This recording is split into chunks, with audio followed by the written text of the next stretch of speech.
શરીર ને ભગવાન નું મંદિર સમજી આત્મ સંયમ અને નિયમિતતાથી આરોગ્યને રક્ષણ કરીશું. મનને વિચારો અને દુર્ભાવનાઓથી બચાવવા માટે સ્વાધ્યાય સત્સંગની વ્યવસ્થા રાખીશું. ઇન્દ્રિય સંયમ, અર્થ સંયમ, સમય સંયમ, વિચાર સંયમને અભ્યાસ કરીશું. પોતાને સમાજનું એક અભિન્ન અંગ માનીશું અને બધાના હિતમાં પોતાનું હિત સમજીશું. મર્યાદાઓનો પાલીશું. ખરાબ ટેવોથી દૂર રહીશું. નાગરિક કર્તવ્યોનું પાલન કરીશું. સમાજનિષ્ઠ બનીશું. સમજદારી, ઈમાનદારી, જવાબદારી અને બહાદુરીને જીવનનું એક અભિન્ન અંગ માનીશું. ચારે તરફ મધુરતા, સ્વચ્છતા, સાદગી અને સજ્જનતાનું વાતાવરણ બનાવીશું. અનીતિથી મળેલી સફળતા કરતા નીતિ પર ચાલતા મળેલી નિષ્ફળતાને માથે ચડાવીશું.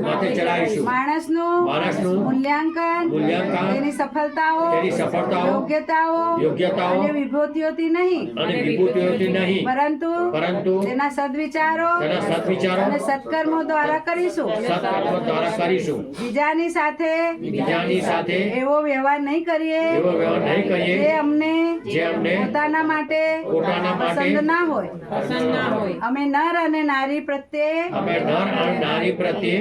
પવિત્ર દ્રષ્ટિ રાખીશું. સંસારમાં સત્પ્રવૃત્તિઓનો ફેલાવવા માટે અમારો સમય, પ્રભાવ, જ્ઞાન, પુરુષાર્થ અને ધનનો એક અંશ નિયમિત રૂપથી વાપરતા રહીશું. પરંપરાની તુલનામાં વિવેકને મહત્વ આપીશું. સજ્જનોને સંગઠિત કરવા,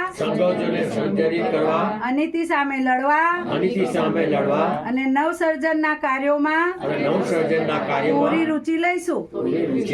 રાષ્ટ્રીય એકતા, મમતા પ્રત્યે નિષ્ઠાવાન રહીશું.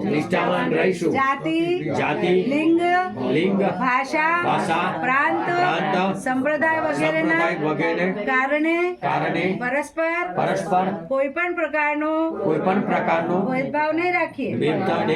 મનુષ્ય પોતે પોતાનો ભાગ્ય નિર્માતા છે. એ વિશ્વાસના આધારે અમારી માન્યતા છે કે અમે ઉત્કૃષ્ટ બનીશું અને બીજાઓને શ્રેષ્ઠ બનાવીશું. તો યુગ અવશ્ય બદલાશે. આપણે બદલાઈશું, યુગ બદલાશે.